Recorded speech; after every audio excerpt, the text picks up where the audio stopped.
Boss is back, కొత్తగా ఉంది physique. పూర్తి వివరాలకు చదవండి రేపటి సాక్షి హైదరాబాద్ ఎడిషన్. రైట్, అల్జాపూర్ శ్రీనివాస్ గారు బీజేపీ అధికార ప్రతినిధి మనతో పాటు జాయిన్ అవుతున్నారు. అల్జాపూర్ శ్రీనివాస్ గారు, good morning sir. Very good morning sir.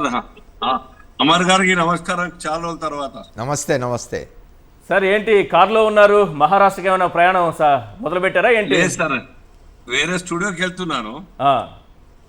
వాళ్ళు కంపల్సరీ స్టూడియోకి రమ్మంటే. ఏంటి మీకు ట్రెండింగ్ చూస్తుంటే ఏమనిపిస్తోంది? ఎర్లీ ట్రెండ్స్ ఏమని చెప్తోంది? హ్యాపీగా ఉన్నారా? డెఫినెట్ గా మహారాష్ట్రలో కావచ్చు, జార్ఖండ్ లో కావచ్చు, Bharatiya Janata Party NDA team, Mahayuti team definite గా పవర్ అప్ వస్తుంది. మాకు విశ్వాసం ఏంటంటే మేము చేసినట్టు ప్రయత్నం, నేను కూడా అక్కడ 2 మాసాలు పనిచేశాను మహారాష్ట్రలో. పోలింగ్ రోజు ముందు రోజు వరకు పోలింగ్ పెంచడం చాలా ఇంపార్టెంట్ మాకు టాస్క్ ఉంది. లాస్ట్ టైం లోక్సభ ఎన్నికల్లో ఏ రకంగా బీజేపీ ఓటర్స్ ఉన్నప్పటికీ కూడాను పోలింగ్ స్టేషన్ కి రాని కారణంగా 55% హిందువుల ఓటు పోలేదు, వేరే 95-96% ముస్లింల ఓటు పోలేదు. అంటే పని కట్టుకొని ఏదేమైనా కానీ బీజేపీ రావద్దు అని అంత పక్కడబందిగా చేసినటువంటి పోలింగ్ ఆ శక్తులన్నీ కూడా దానికి కారణంగా మేము చాలా తీవ్రంగా కష్టపడ్డాం. మా కార్యకర్తలందరూ కూడా, మా నాయకత్వం అంతా కూడా స్ట్రాటజీ తయారు చేసి పోలింగ్ పెంచడానికి, అలాగే ప్రచార పర్వం మొత్తంగా కొత్త తరహాలో మేము విశ్వాసం కలిగించే ప్రయత్నం చేసినాం. అనేక స్కీములు ఇంట్రడ్యూస్ చేసిన దాని గ్రామీణ ప్రాంత మహిళలు మరి ముందుకొచ్చి పోలింగ్ పెంచడం జరిగింది. కాబట్టి 30 సంవత్సరాల తర్వాత మహారాష్ట్రలో 65% పోల్ అయింది. అంతకుముందు హార్డ్లీ 60-61% ఉంటుండే. 4.5% పోల్ కావడం అంటే మామూలు విషయం కాదు. ఎందుకంటే అక్కడ అర్బన్ ఏరియా ఉన్నది. బాంబే, పునా, నాగ్పూర్, ఔరంగాబాద్, నాసిక్, ఈ రకంగా అనేక పెద్ద సిటీస్, ఆ ప్రాంతాల్లో పోలింగ్ తక్కువ అవుతుంది. సో గ్రామీణ ప్రాంతాలకు ఒక ఆశ, పోలింగ్ పెంచే ప్రయత్నం చేసినాం. ఆ రకంగానే అర్బన్లో కూడా చేసినాం. సో ఇది ఆ మ్యాండేట్ ప్రజలకు కూడా అర్థమవుతా ఉన్నది. ఏంది, మోదీ గారు ఇంకా 4 సంవత్సరాలు ఉండబోతా ఉన్నారు. రాష్ట్రంలో కూడా అదే సర్కారు ఉన్నట్టయితే ఇంకా ఎక్కువ లాభిస్తాయి రాష్ట్రానికి. అనేక స్కీములు ఎటువంటి ఒక భేషజాలు లేకుండా, ఇగోలకు పోకుండా అమలు అయ్యే అవకాశం ఉన్నది. కళ్ళారా చూస్తారు కొన్ని రాష్ట్రాల్లో బీజేపీ, నాన్ బీజేపీ గవర్నమెంట్ ఏ రకంగా మోదీ సర్కార్ యొక్క స్కీమ్లను టచ్ చేయకుండా, ఇంప్లిమెంట్ చేయకుండా ఆ యొక్క అడ్డంకిగా నిలబడ్డాయి ఆ రాష్ట్ర ప్రభుత్వాలు. దాని కారణంగా నష్టం జరిగిన విషయం చూసిన. ఉదాహరణకు కేసీఆర్ గారు ఆయుష్మాన్ భారత్ టచ్ చేయలేదు, హౌసింగ్ స్కీమ్ టచ్ చేయలేదు, అలాగే సింగిల్ రేషన్ కార్డు ఇవ్వలేదు. అవును సార్, చేసినా చేయకపోయినా ఇక్కడ మళ్ళీ కాంగ్రెస్ వచ్చింది కదా తెలంగాణలో, అవే కావాలి మాకు అనడానికి ఏముంది? కాంగ్రెస్ ఎలా గెలిచింది తెలంగాణలో? చేసే ప్రచారం, 3 ముఖ్యమంత్రులు పోయి మహారాష్ట్రలో చేసిన ప్రచారము, దాని మీద చర్చ జరిగింది. వాళ్ళు ఏం చేస్తారు ఆ రాష్ట్రాల్లో, హిమాచల్ ప్రదేశ్ కావచ్చు, ఏపీ, తెలంగాణ కావచ్చు, కర్ణాటక కావచ్చు, ఇచ్చిన వాగ్దానాలు 5, 6, 7 ఇటువంటి ఒక వాగ్దానాలు ఎంత మేరకు అమలు చేసినారు సోషల్ మీడియా ద్వారా చూస్తా ఉన్నాం. అక్కడి ప్రజలు చాలా అర్బన్ లో ఉన్నటువంటి తెలుగు ప్రజలకు చాలా బ్రహ్మాండంగా ప్రచారం చేస్తారు. మేం తెలుగు వాళ్ళం, తెలంగాణ వాళ్ళము, అక్కడ ఏమీ అమలు జరగలేదన్న విషయం చాలా ప్రస్ఫుటంగా ప్రజలకు చెప్పడం జరిగింది. ఇప్పుడు తెలంగాణ సరిహద్దుల్లో ఉన్న మహారాష్ట్ర జిల్లాలు, కొంత తెలుగువారు ఉన్నటువంటి ప్రాంతాల్లో ఎలాంటి ఫలితాలు వచ్చే అవకాశం ఉందనుకుంటున్నారు? ఎస్, మొత్తం మహారాష్ట్రలో సుమారుగా 14-15 లక్షల యొక్క ఓటర్స్ తెలుగు వాళ్ళు ఉంటారు. వాళ్ళకు తెలంగాణ ప్రభుత్వం యొక్క పర్ఫార్మెన్స్, కాంగ్రెస్ సర్కార్ గురించి తెలుసు. అక్కడి విషయాలు మరి ఇక్కడి విషయాలు అన్ని కూడా అక్కడ చెప్పడం ద్వారా మొదటి నుంచి కూడా భారతీయ సనాతన ధర్మం పట్ల శ్రద్ధ చూపేటువంటి ఒక అక్కడి ప్రజలు, మా తెలంగాణ వాళ్ళు, తెలుగు వాళ్ళు అక్కడ భారతీయ జనతా పార్టీకి చాలా క్లియర్ కట్ గా సపోర్ట్ చేయడం జరిగింది. ఇవాళ 3 ముఖ్యమంత్రుల ప్రచారం, ప్రెస్ కాన్ఫరెన్స్ పెట్టడం కారణంగా కూడా చర్చ మొదలై వాస్తవాలు తెలుసుకునే ప్రయత్నం చేస్తారు. 3 ముఖ్యమంత్రులు కాదు, ఇది శ్రీనివాస్ గారు, 3 ముఖ్యమంత్రులు కాదు, అందులో ఒక ఉప ముఖ్యమంత్రి ఉన్నాడు. అంటే ఆమె 3 ప్రధాన కాంగ్రెస్ పార్టీల యొక్క నాయకులు పోయి ప్రచారం చేయడం కారణంగా వాస్తవాలు తెలుసుకునే ప్రయత్నం చేస్తారు. ఏంది వీళ్ళు చెప్తున్నారు, బ్రహ్మాండంగా చెప్తున్నారు, గొప్పలు. ఒకవేళ బీజేపీ నేతృత్వంలోని మహాయుతి గెలిచింది అని అనుకుందాం, పూర్తి స్థాయి రిజల్ట్ ఇంకా రాలేదు, వచ్చింది అనుకుందాం. ఒక 3 పాయింట్స్ లో చెప్పమంటాను, ఏవైనా ఒక 3 కారణాలు చెప్పగలరా? ఈ పాయింట్స్ గెలిపించిందని, ఈ పాయింట్స్ కాంగ్రెస్ ను ఓడించిందని చెప్పగలరా? ఒకటి బాలాసాహెబ్ ఠాకరే యొక్క కళల్ని మొత్తంగా కూడా నిర్వీర్యం చేసినటువంటి ఉద్ధవ్ ఠాకరేకి ఎట్లా సపోర్ట్ చేస్తారు అక్కడ ప్రజలు? దేని కారణంగానైతే పార్లమెంట్ ఎన్నికల్లో చేశారు, హిందుత్వం పార్లమెంట్ ఎన్నికల్లో చేశారు కదా సార్. చేశారు. మొన్న పార్లమెంట్ ఎన్నికల్లో నమ్మినారు, వాస్తవాలు అర్థం చేసుకోకుండా ప్రజలు కొద్దిగా అబద్ధ మాటలు నమ్మినారు. కాన్స్టిట్యూషన్ చేంజ్ చేస్తారు, ₹1,00,000 ఇస్తారు, రిజర్వేషన్ తీసేస్తారు అనే ఒక మాటలు నమ్మినారు.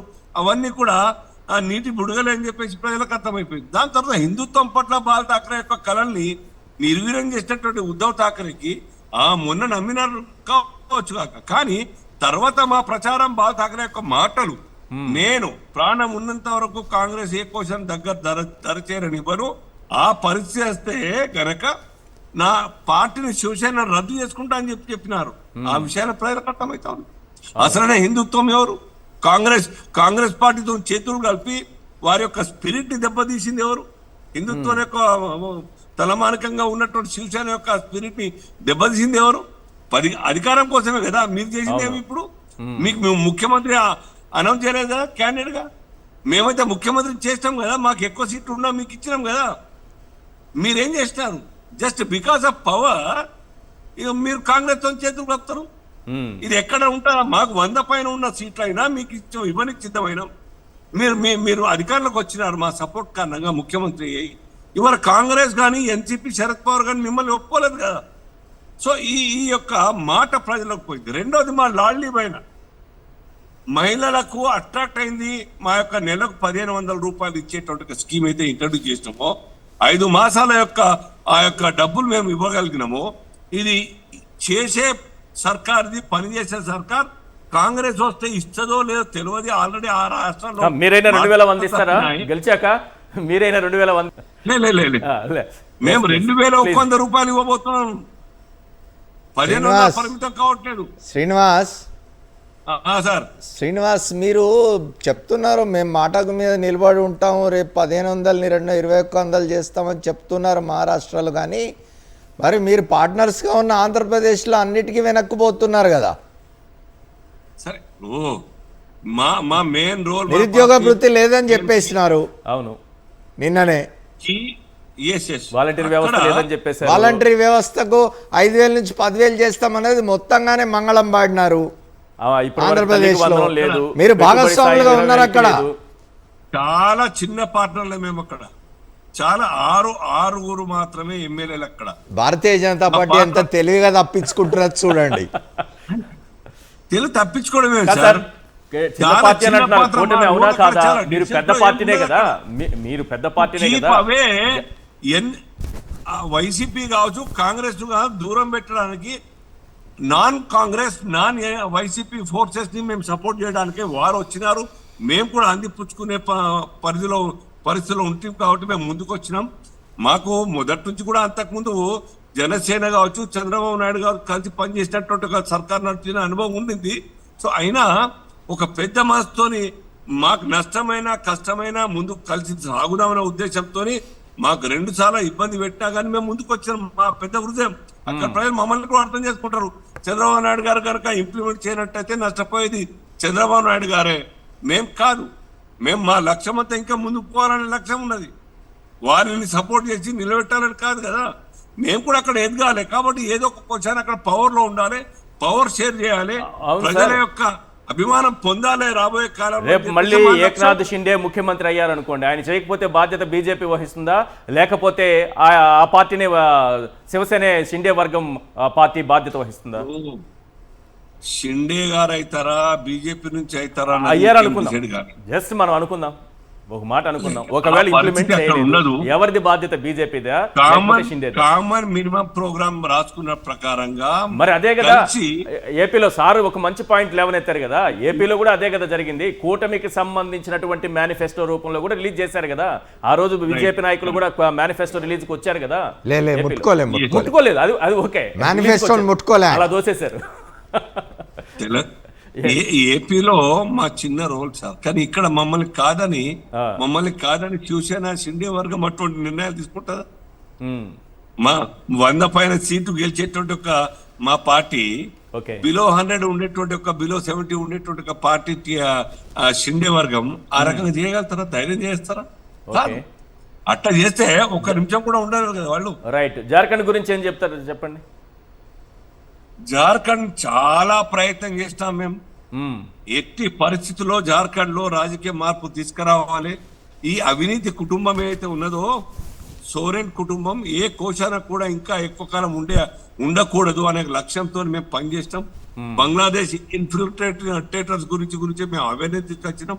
ఏ రకంగా జార్ఖండ్ ఒక శక్తివంతంగా ఉన్నటువంటి మినరల్స్, దాని కారణంగా ఇంకా ఎదగాల్సిన డెవలప్ కావాల్సినటువంటి రాష్ట్రం ఇంకా ఎందుకు వెనుకబడ్డది, ఆ విషయాలు మేము చెప్పడం జరిగింది.